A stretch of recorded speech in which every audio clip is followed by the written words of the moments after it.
Hi friends, Angelica here. Welcome back to my channel. Today I'm diving a little deeper into Colorado Craft Company's new April release. This release is full of Anita Jeram stamps and dies, which I'm so delighted about. I've been such a huge fan of hers and her whimsical children book illustrations for many years, and I love that they're now available for us to create with. I've picked 3 stamp sets from the release to work with, so let's get started. Starting with the Little Artist Mini stamp set, I stamped him onto a panel of Arches cold press watercolor paper with VersaFine Claire Nocturne ink. I have my Daniel Smith watercolors out, and I'm starting off by painting a ground. I'm using Jane's Gray, and I'm keeping the ground in front of him super light since he's walking towards the light. I'm using a new paintbrush, so I'm going to be learning how to use it throughout these 3 cards. This is a size 10 Princeton Heritage brush. It feels really good in my hands and it has a great tip. I'm just trying to figure out its water control right now, and I'm not doing too good of a job for the first round. I ended up having to bring in a flat brush to help me even out that darker paint. Once I have the ground dry, I'm going to take off the masking tape.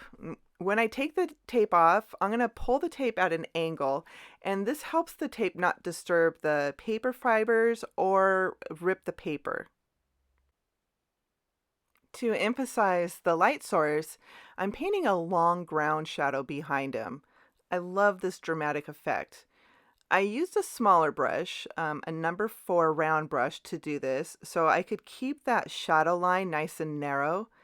I liked the first layer, but I wanted it a little darker, so I dried the panel and painted a second layer. For the background, I did a play on paint splatters in rainbow order. I loaded my size 10 round brush up with clean water and made some messy strokes where I wanted the rainbow to be. You can see I'm going to leave some really jagged edges. I want the colors to go all the way to those edges. Starting with New Gamboge, I'm going to load my brush up pretty heavily with paint. I want to make sure that these colors are really vibrant. And then I kind of smash and turn my brush into the paper. And then I'm going to rinse the brush off and move on to the next color, which is Perylene Scarlet. I need these colors to mix together because I want there to be an orange in between them. The next colors are Quinacridone Rose and Ultramarine Blue, which together make a beautiful violet. I need to remember to bring the colors towards the last laid color and not bring my brush back, or I'm going to bring that mixed color back into the newest color. So I did it a couple times. I was able to clean it up, but if you do this, make sure you don't bring the brush back into the new paint. I'm going to finish the rainbow up with Amazonite Genuine, beautiful turquoise color, Cascade Green, and then Sap Green. I'm making sure that I'm not getting paint into the little artist's tail.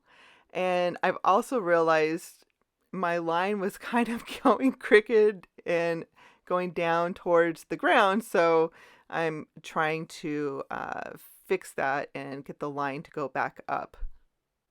I'm using the narrow tip on my brush to get the paint right up to the artist's lines.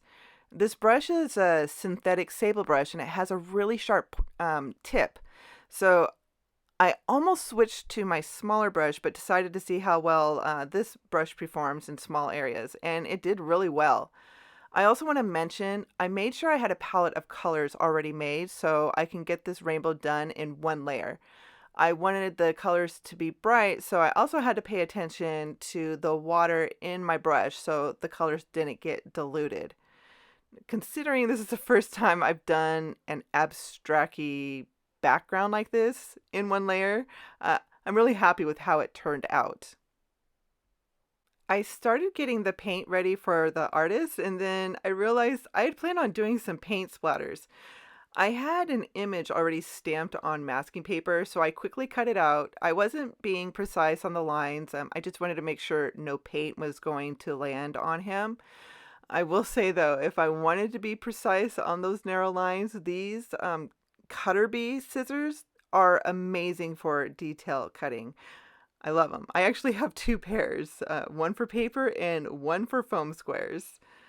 I used a sheet of printer paper to cover the ground and started doing my splatters.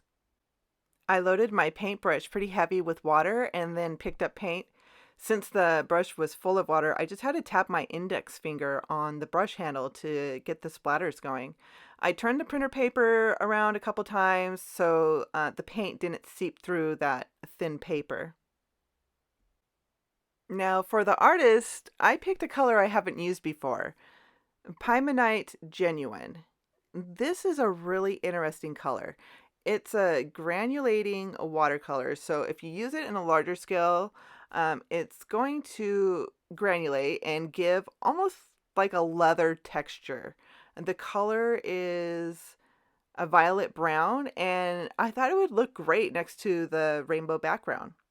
I started with a light coat just to see how it would look on the panel and to see if it would granulate. It did granulate some, but it was really minimal, and that's because I did a super light wash.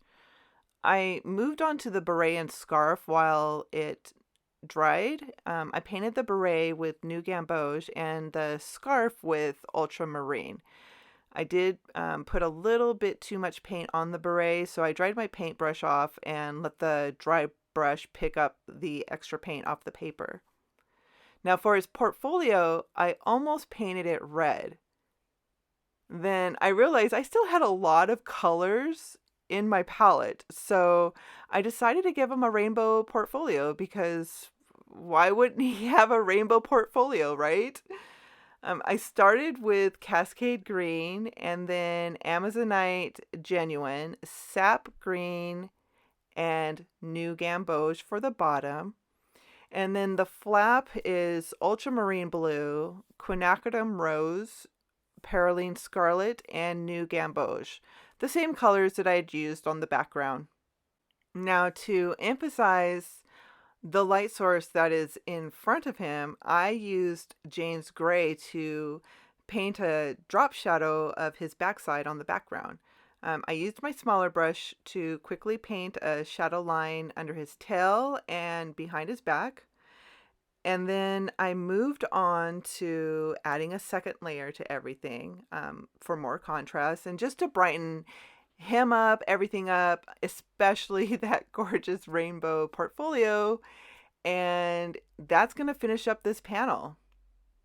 This was definitely the most time-consuming card panel out of the three that I made, but it was totally worth it. This Artist Mini is a total rock star stamp set, and I wanted to give him a fabulous scene. I did finish it up with an included Bob Ross sentiment that's in the stamp set. It says, "All you need is a few tools, a little instruction, and a vision in your mind." Such a perfect sentiment from a man who has a special place in so many of our hearts.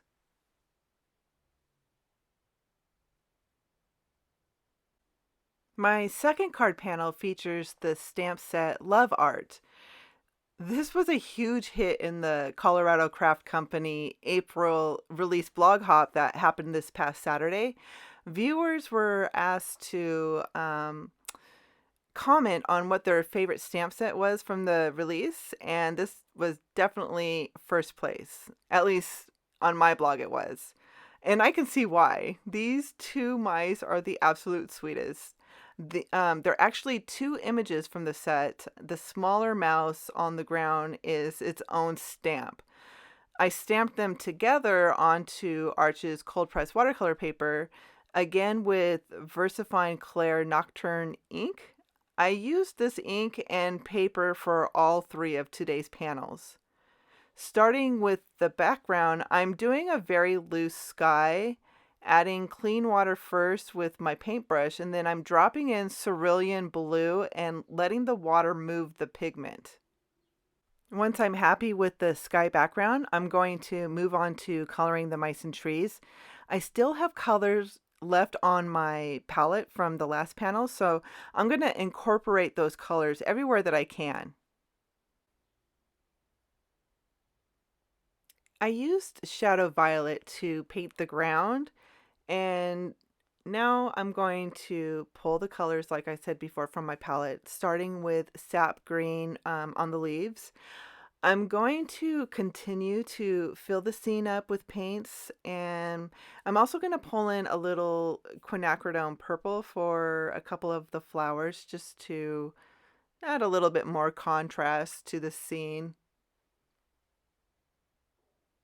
Since Shadow Violet is already in my palette, I used it to color the mice. I did paint a little heavier on the right side of the mice, giving a hint of light source coming from the left side.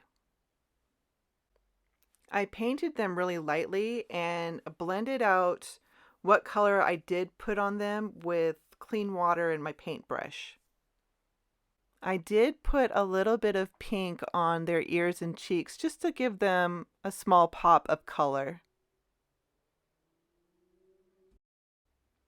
I did one last layer of Shadow Violet on the ground to add a little bit more shadows, and then I finished the panel with splatters of quinacridone rose and Shadow Violet paint.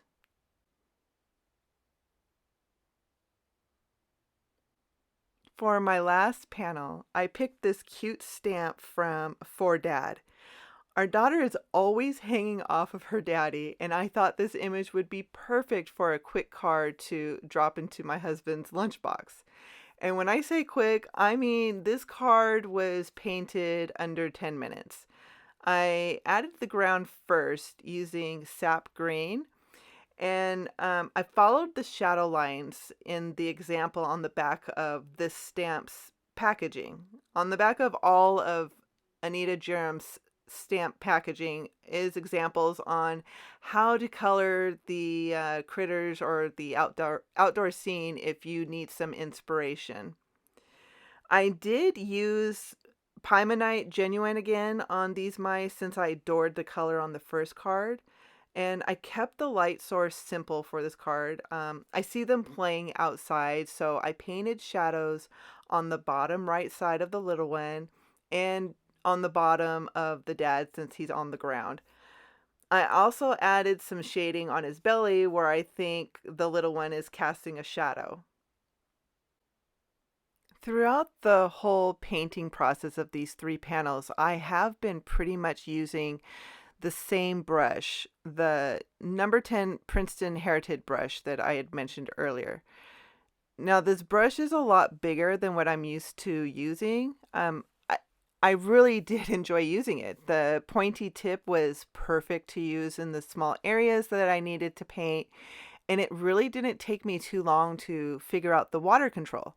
Some brushes have hair that's super thirsty and you don't realize how much water is in your brush until there's a mess on your paper. Luckily, I did not at all experience that with this brush. This is a synthetic Sable brush and was recommended by a few professional watercolor artists that I follow on YouTube. I did order a couple more Sable brushes just to compare, so I will keep you updated with my thoughts. I'm finishing up this scene with a quick cerulean blue background, adding clean water first to the paper and then dropping in paint, just like I did with the last panel using the Love Art stamp set. I'm going to add a few splatters of paint and a simple sentiment from the stamp set, and that will finish my cards for today. This little one looks just like our daughter on her daddy. I adore it. I have links to all of the supplies that I used today down in my description, and I'm also going to leave a link to the Colorado Craft Company shop so you can go check out the Anita Jeram release if you haven't been able to see it yet. I want to thank you so much for joining me today. If you liked what you saw, please give me a thumbs up and be sure to subscribe if you'd like to see more.